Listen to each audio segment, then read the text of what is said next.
तो कैसे हैं आप सब? आई होप आप सब अच्छे होंगे। स्वागत है आप सभी का आपके अपने चैनल जुनून पढ़ाई का में। चलिए हम लोग जो जुलाई में सीटेट होना है उसके लिए पेपर 2 एसएसटी की जो प्रिपरेशन है वो कंप्लीट कर रहे हैं।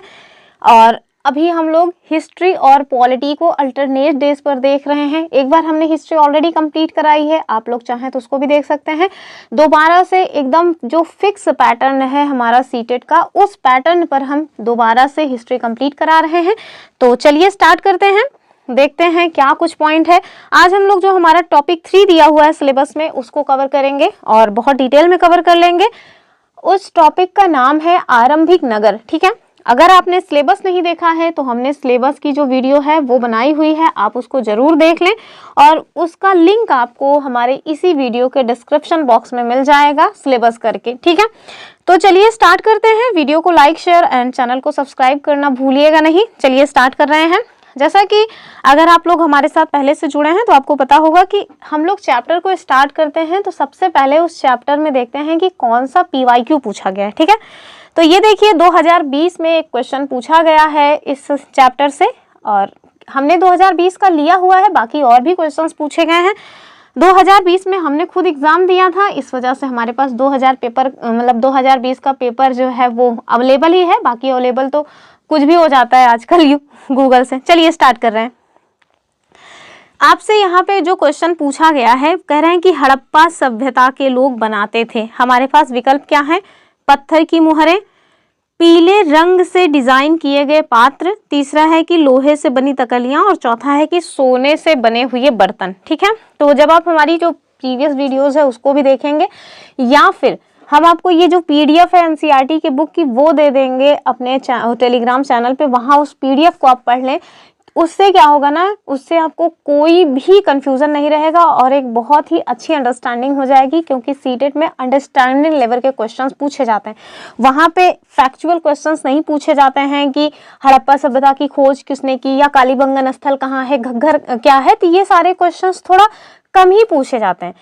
उसमें ना अंडरस्टैंडिंग लेवल के क्वेश्चन पूछे जाते हैं और अंडरस्टैंडिंग तभी अच्छे से डेवलप होती है जब हम लोग एक बार बुक को रीड करते हैं। आप हमारी क्लासेस देखें, उसके बाद जो बुक है उसको एक बार केवल और केवल रीड कर ले, आपको चैप्टर की इतनी अच्छी समझ हो जाएगी कि आप एकदम एग्जाम फोड़ के आएंगे। तो चलिए, जब आप बुक पढ़ेंगे, अभी हम बता रहे हैं कि जो हड़प्पा सभ्यता के लोग थे ना, आप देखेंगे कि उन्हें सोने का भी ज्ञान था, यानी कि सोने से वो लोग ज्वेलरी वगैरह बनाया करते थे, यहाँ तक कि सोने के बर्तन भी उनके द्वारा बनाया जाता था। लेकिन आप देखेंगे कि उन्हें ना लोहे की जानकारी ही नहीं थी। ठीक है, कॉपर की उन्हें जानकारी थी, वो लोग कॉपर और जो है टिन को मिलाकर के तांबा भी बना ले रहे थे, लेकिन उन्हें लोहे की जानकारी नहीं थी। अब जब उन्हें लोहे की जानकारी ही नहीं थी तो वो लोग लोहे से तकलियां कैसे बनाएंगे? ठीक है, तो आप देखें कि ऑप्शन जो सी है, यानी कि जो विकल्प सी है वो हमारे मतलब कि उत्तर में शामिल नहीं होना चाहिए। और इसमें भी सी दिख रहा है, यहाँ भी सी है, यहाँ भी सी है, तो और आपको ज्यादा जानने की आवश्यकता नहीं थी। उत्तर हमारा मिल जा रहा है केवल ए और डी। ठीक है, यानी कि इसका जो उत्तर हो जाएगा वो हो जाएगा कि वो लोग पत्थर की मुहरें बनाया करते थे और सोने से बर्तन भी बनाया करते थे, सोने से ज्वेलरी वगैरह भी बनाया करते थे।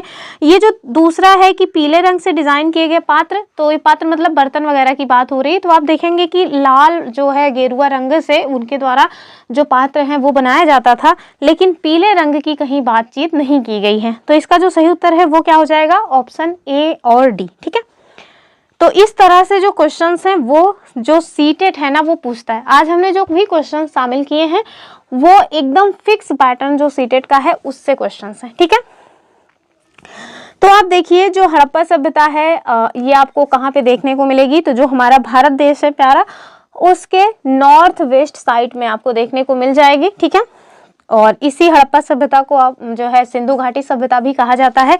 अगर आपसे कोई पूछ ले कि जो हड़प्पा सभ्यता है उसकी खोज कब और किसके द्वारा की गई थी, तो ये एक इम्पॉर्टेंट पॉइंट बन जाता है, इसे आप याद रखिएगा कि 1921 में दयाराम साहनी जी के द्वारा जो हड़प्पा सभ्यता है उसकी खोज की गई थी। और कभी कभी क्वेश्चन पूछ लेते हैं कि किस नदी के तट पर है, तो रावी नदी के तट पर है। ठीक है, और ये हो गया कि दयाराम साहनी जी के द्वारा खोजी गई और 1921 में। तो इस पॉइंट को आप याद रखिएगा। और इसको हड़प्पा सभ्यता क्यों कहा जाता है? क्योंकि जो पहला खोदा हुआ स्थल है, यानी कि पहला जो स्थल खोजा गया है इस सभ्यता का, वो हड़प्पा है। यही कारण है कि इसे हड़प्पा सभ्यता भी कहा जाता है। सिंधु घाटी के तट पर, जो सिंधु नदी है उसके तट पे ज्यादातर जो स्थल हैं वो आपको मिल जाएंगे। इस वजह से आप देखेंगे कि इसे सिंधु घाटी सभ्यता भी कहा जाता है। ठीक है, तो चलिए आगे देखेंगे। आज जो हमने खुद से क्वेश्चंस बनाए हैं अब हम लोग उसको लेने वाले हैं। तो देखिए जो पहला क्वेश्चन है वो क्या कह रहे हैं। पहले क्वेश्चन में आपसे पूछ रहे हैं कि सिंधु घाटी सभ्यता के शहरों में कौन सी विशेषता नहीं थी। ऑप्शंस क्या हैं? योजनाबद्ध नगर नियोजन, तो आप देखेंगे आरंभिक नगर इस चैप्टर का नाम ही है, तो जाहिर सी बात है कि जो प्रारंभिक नगर हैं वो आपको यहाँ पे देखने को मिल जाएंगे। ठीक है, यानी कि ये एक नगरीय सभ्यता थी।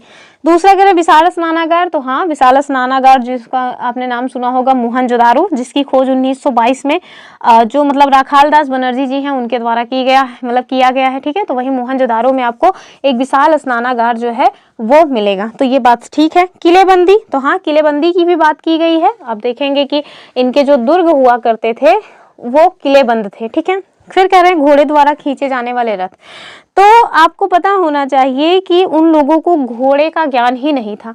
यद्यपि सुरकोटदा जैसे कुछ स्थल हैं जहाँ पे घोड़े की हड्डियों के साक्ष्य मिले हैं, लेकिन ऐसा माना जाता है कि जो हड़प्पा सभ्यता के लोग थे उन्हें घोड़े की जानकारी नहीं थी। घोड़ों की जानकारी तब हुई जब आर्यन हमारे यहाँ आए। ठीक है, आर्यन मतलब आर्य का जो आक्रमण है वो, वरना पता चला आपके आस पड़ोस में कोई आर्यन हो, उसकी बात नहीं हो रही है। ठीक है, तो देखिए घोड़े द्वारा जो खींचे जाने वाले रथ की बात की गई है, यही इसमें विकल्प रॉन्ग हो जाएगा, बाकी सारे पॉइंट सही दिए हुए हैं। ठीक है, चलिए अगला क्वेश्चन देखेंगे।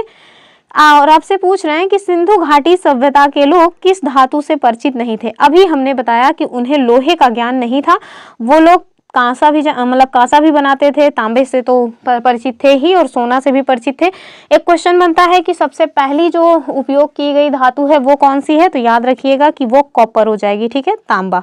ठीक, सीटेट में जो है 1 to 5 वाले में जो ईवीएस वाला पोर्शन होता है ना, उसमें पूछा गया था कि जो कांसा है ना वो किससे, कि ये एक मिश्र धातु है, आपको बताना था कि किससे मिलकर के बनता है।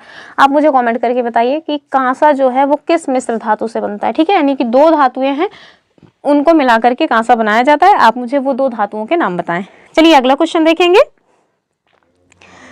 और जो हमारा अगला क्वेश्चन है वो क्या कह रहे हैं कि सिंधु घाटी सभ्यता के संदर्भ में निम्नलिखित कथनों पर विचार कीजिए। ठीक है, हमारा पहला विकल्प क्या है, हड़प्पा शहरों में आमतौर पर 2 हिस्सों में विभाजित किया गया था। ठीक है, जो हड़प्पा के शहर थे उन्हें 2 हिस्सों में विभाजित किया गया था, जिनमें एक हिस्सा बड़ा था लेकिन निचला था और दूसरा हिस्सा छोटा था लेकिन ऊंचा था। ठीक है, दूसरा क्या कह रहे हैं, मोहनजोदड़ो में एक विशाल स्नानागार मिला है जो धार्मिक अनुष्ठानों के लिए भी महत्वपूर्ण रहा होगा। ठीक है, फिर कह रहे हैं कि लोथल, कालीबंगा और सुरकोटदा में अग्निवेदियां मिली हैं जो यज्ञों के लिए प्रयोग किया जाता था या प्रयुक्त किया जाता था।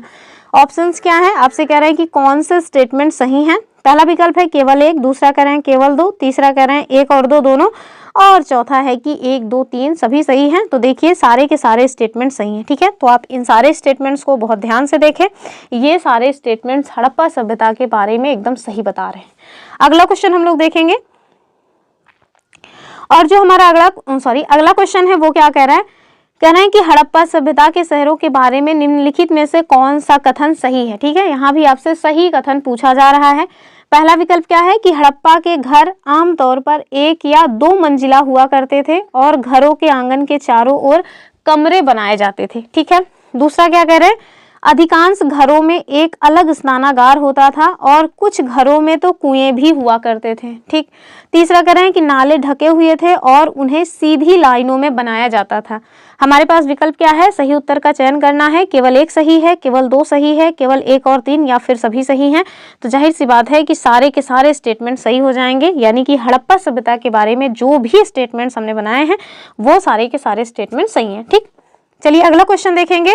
ये आप देखिए कि जो हड़प्पा सभ्यता है उसके कुछ स्थलों का जो है लोकेशन दिया हुआ है, तो आप इसे देख लें मैप में। ठीक है, ये देखिए जब आप भारत देश का मैप बनाएंगे तो उसको जब आप 4 दिशाओं में बांटेंगे, नहीं 8 दिशाओं में जब बांटेंगे, तब आपको पता चलेगा कि जो हमारा नॉर्थ और वेस्ट वाला साइड है वहाँ पे आपको ज़्यादातर जो स्थल हैं वो देखने को मिल जाएंगे। ठीक है, और ये जो रीजन दिखाया गया है ये पंचनद का है, यानी कि 5 नदियों का समूह है। और वो 5 नदियां कौन सी हैं, तो यहाँ आप देखें कि जो सिंधु नदी है उसी की ये सभी सहायक नदियां हैं, जिसमें आपको झेलम, चिनाब, रावी और सतलुज और व्यास मिल जाएंगे। ठीक है, तो ये आपको 5 नदियां मिल जाएंगी जो कि सिंधु की सहायक नदियां हैं, और इन्हीं के आसपास आपको ज़्यादातर स्थल देखने को मिल जाएंगे। जैसे आप देखें कि सिंधु नदी के एकदम तट पर आपको मोहनजोदड़ो दिखाई दे रहा है, और मोहनजोदड़ो वर्तमान में पाकिस्तान में है, भारत देश के हिस्से के भीतर अब नहीं रहा। ठीक है, इधर देखिए सोतका कोह, ये भी पाकिस्तान वाले रीजन में है और सिंधु नदी के तट पर ही आपको देखने को मिल जाएगा। ठीक है,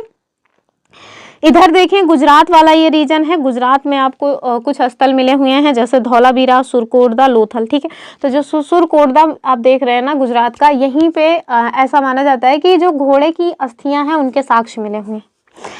और साथ में इधर देख लीजिए राखीगढ़ी, कालीबंगा, मतलब गंवेरी वाला, तो ये सभी स्थल भी आपको सिंधु घाटी सभ्यता से संबंधित स्थल के रूप में देखने को मिल जाएंगे, जिसमें कालीबंगा काफी इंपॉर्टेंट है। यहाँ पे देखिए कालीबंगा पूछा गया था ना, कहा गया कि कालीबंगा में जो स्थल प्राप्त हुए हैं वहां से हमें पता चलता है कि वहां अग्निवेदियां मिली हैं। ठीक है, तो ये देखिए लोथल, कालीबंगा और सुरकोटदा से हमें अग्निवेदियों के साक्ष्य मिले। अग्निवेदियां मेरे ख्याल से आप जानते होंगे, जो हवन कुंड होता है, या ये कहें कि कहीं अगर यज्ञ होता है तो उसमें जो हवन कुंड बनाया जाता है उसी को कहते हैं अग्निवेदी। ठीक, तो कहाँ से मिले हैं, लोथल से, कालीबंगन से और सुरकोटदा से। तो इन सभी के जो मतलब कि स्थल हैं कहाँ पे हैं देख लीजिए।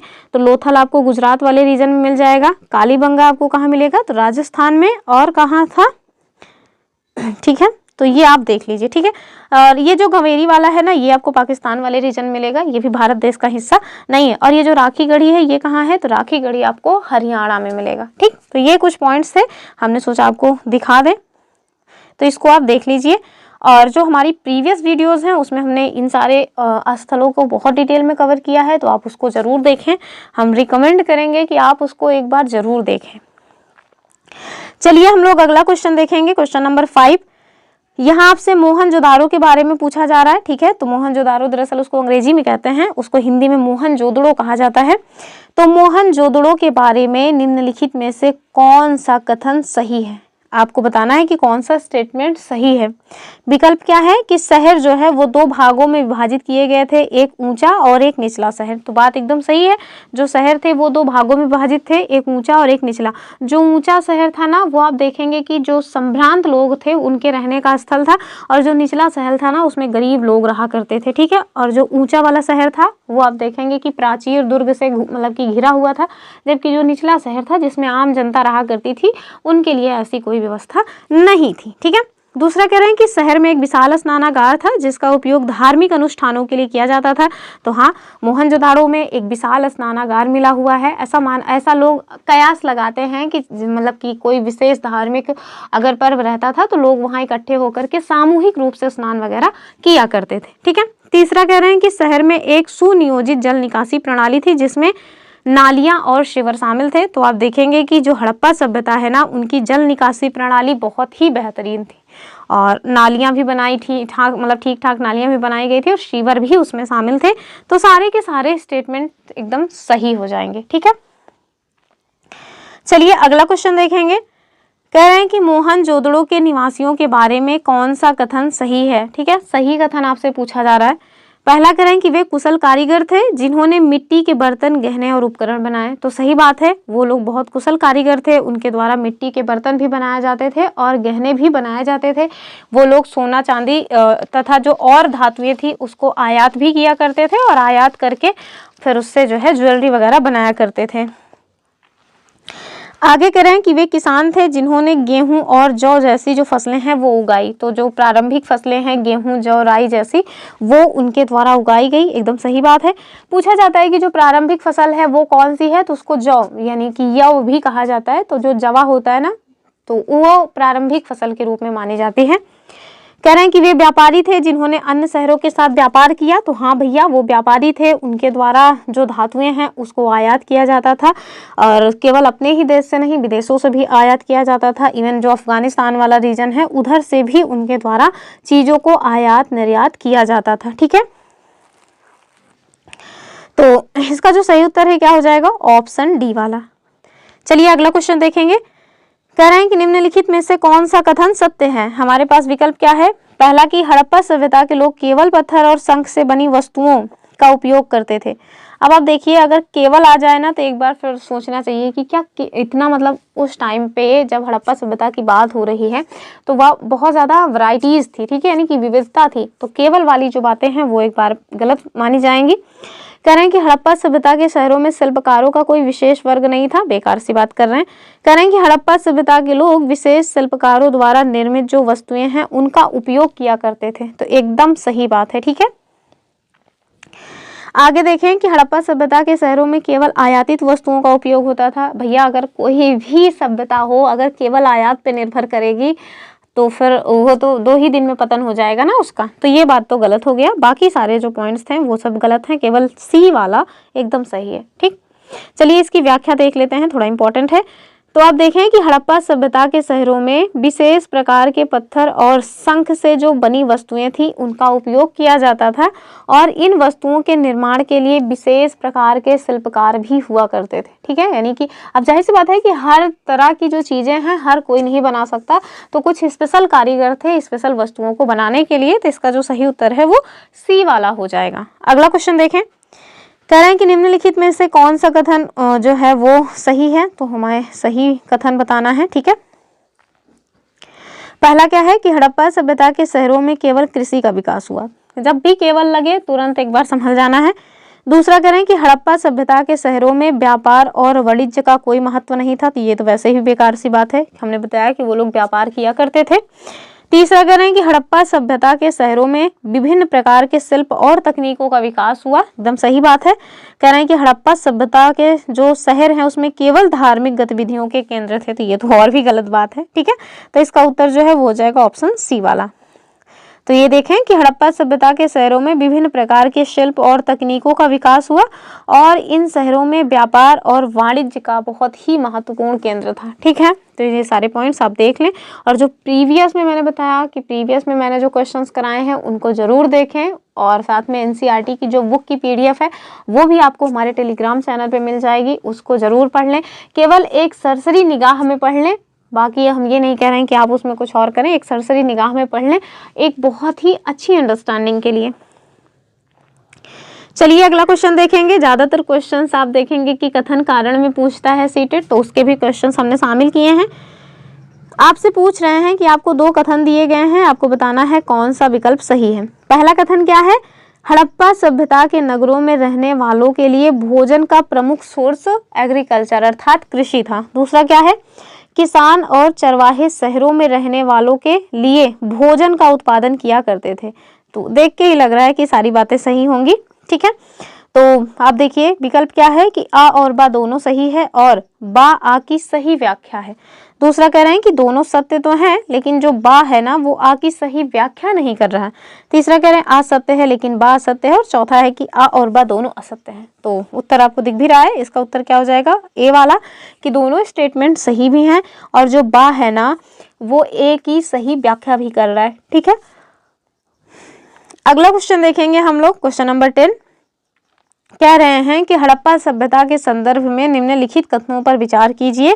पहला कथन क्या है कि लोथल नगर गुजरात में खंबात की खाड़ी के पास स्थित था। अभी मैंने आपको दिखाया था।